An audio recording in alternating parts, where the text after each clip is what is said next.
In this video, we're going to talk about the pros and cons of living in Atlanta, Georgia, and we're going to get started right now.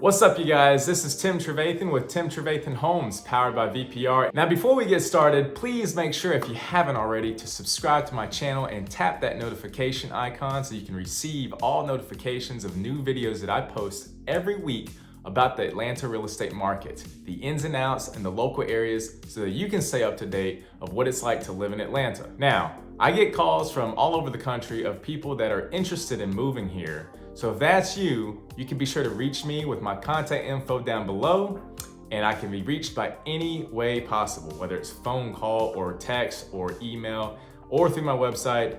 Any form of communication, you can get a hold of me. Pro number one, things to do.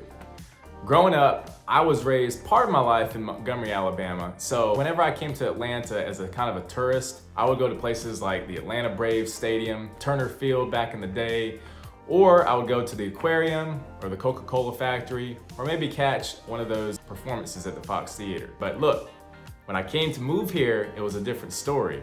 And I realized that there's so much that Atlanta has to offer that I didn't realize before. One of the cool things you can do here is shopping. If we just look here and do a quick search, you can see that there are all kinds of indoor and outdoor shopping malls and shopping centers. If you're looking to get your shopping fix, here is a good place with all sorts of different venues that you could choose from. If you're an outdoors type of person and you like walking or jogging or doing any kind of form of exercise, Atlanta has a lot of different pathways and jogging trails and all kinds of ways in which you can get your exercise. One of the coolest things is the Beltline, which was a game changer not too long ago, where now 22 miles of unused railroad track have turned into this huge pathway that circles around the entire city of Atlanta. What better place to capture the essence of downtown Atlanta while getting a little exercise and fresh air? Also, if you're on the Beltline, you can check out Piedmont Park, which is a massive 185-acre park that's full of different places where people go to visit, walk their dog, go on a picnic, and check out festivals. And really any kind of genre you can think of, whether it's jazz or hip hop, pop, electronic dance music, rock, you can get all of that here. One of my personal favorites is the Imagine Music Festival. I'm an electronic dance music or EDM fan, and that's one of the ones that I love to go to.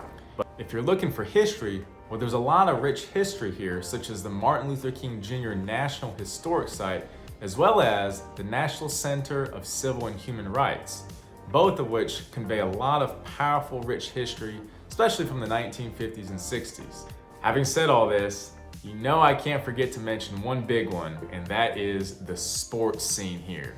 Go Braves! And it's not just the Atlanta Braves. Back in 2018, there's also the Atlanta United soccer team already saw a championship. But we also got Atlanta Falcons for football, and we've got the Atlanta Hawks for basketball. And if you want to check out minor league hockey team up in Gwinnett County, you can also check that out. And for me, growing up part of my life in Alabama, we didn't have professional sports. So if you come from a city or state that doesn't have professional teams like me growing up, then Atlanta may be a good place for you as well. While Atlanta has so much things to do, because of that, it brings a lot of people here. And with more people, that means con number one, the traffic. Yes, it doesn't matter what time of day, the traffic is really bad here, whether it's on Interstate 20 or 75, 85, or 285. And look, back in the early 2000s, you can kind of time it, where if you're out on the road between, say, 7 and 10 a.m.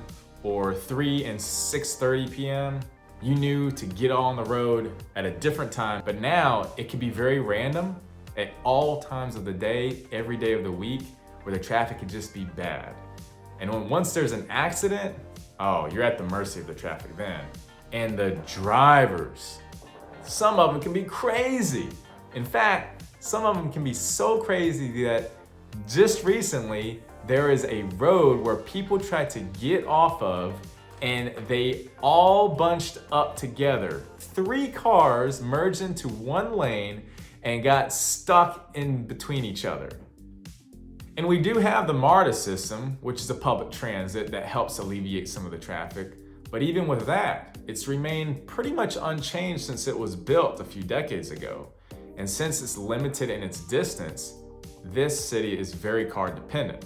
Because of the traffic, if you're looking to move here, one of the things that I would say as a tip for when you're looking for where to live is find a neighborhood that has more than one entry and exit way. So that way you know that you could choose between 1 or 2 or 3 even different places to get out of your neighborhood and get into when you come home from work. Pro number 2, the food. You might be thinking, well, Tim, you could have probably covered this in pro number 1, talking about things to do, but I just had to leave this one in its own category because the food here is that good. And I tell you, I've traveled the world to a lot of different places in Asia and in North America, and look, the food here is actually one of the best that I've seen. And there's so much, whether it's Hungarian food or Venezuelan food or Laotian food.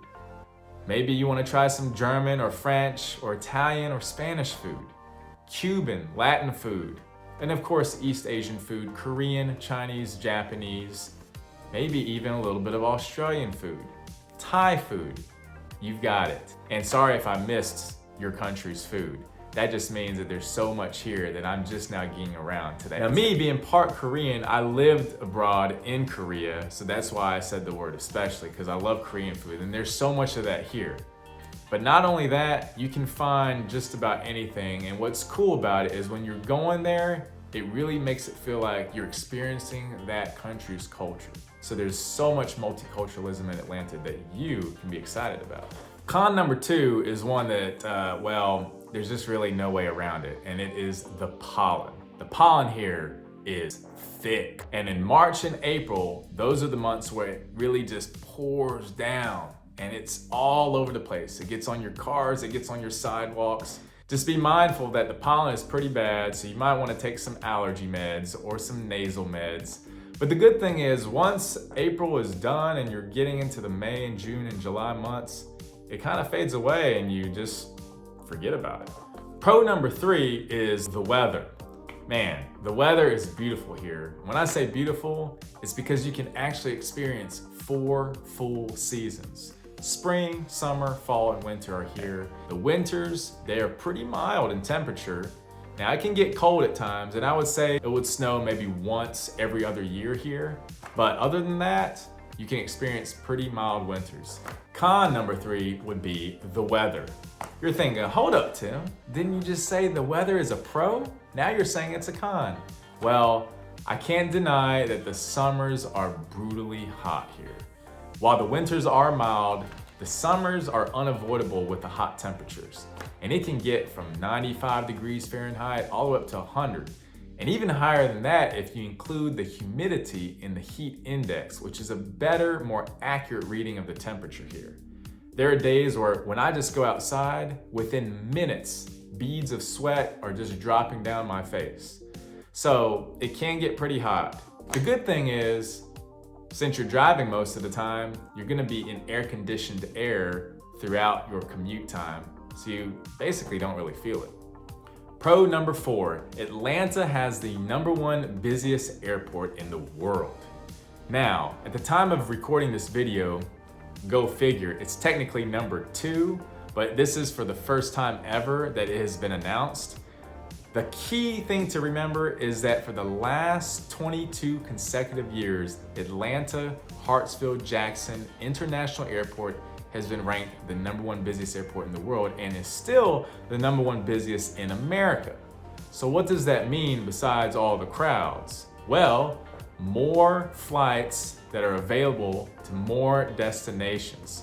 Over 100 million passengers are lifted off from 5 different runways here at the airport, and it's truly remarkable. I remember when I was an English teacher in Korea and I went to go see family, I would come back to Atlanta from South Korea. And it was wonderful because there were so many direct flights and nonstop flights from Korea to Atlanta and vice versa. So if you're looking for an international trip, or you have an impromptu business trip or an emergency trip that you have to take, or maybe you're just busy with work and you thought you couldn't see your family during the holidays, but now suddenly you can count on there being availability of different flights for you. Con number 4, state income taxes and property taxes.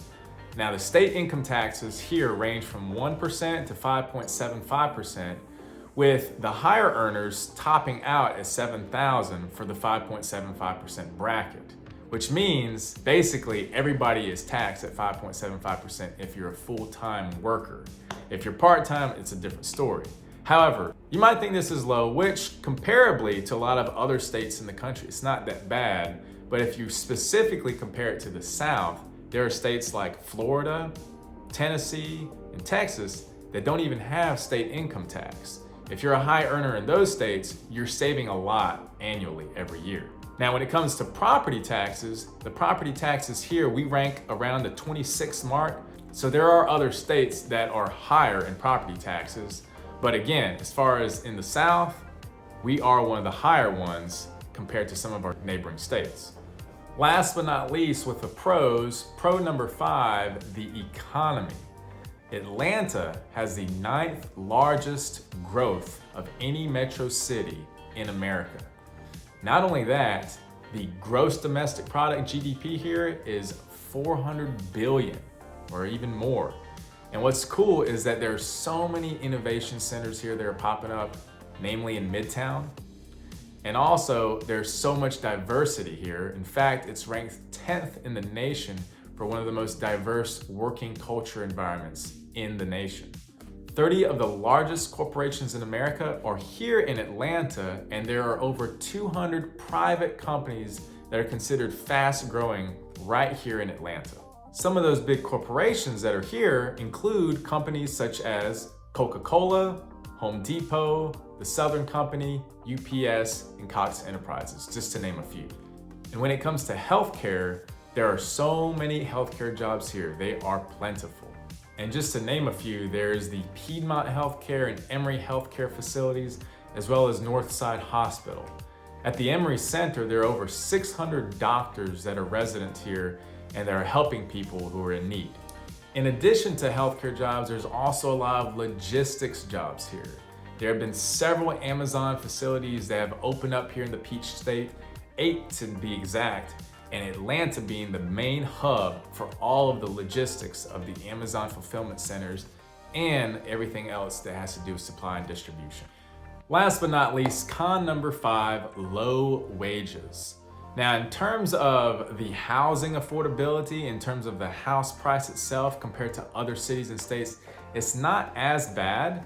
But if you account for wages and the percentage of wages that are used to pay the monthly mortgage on your home, it's kind of high. You're looking at roughly around 41, 42% that's going to be used towards your mortgage.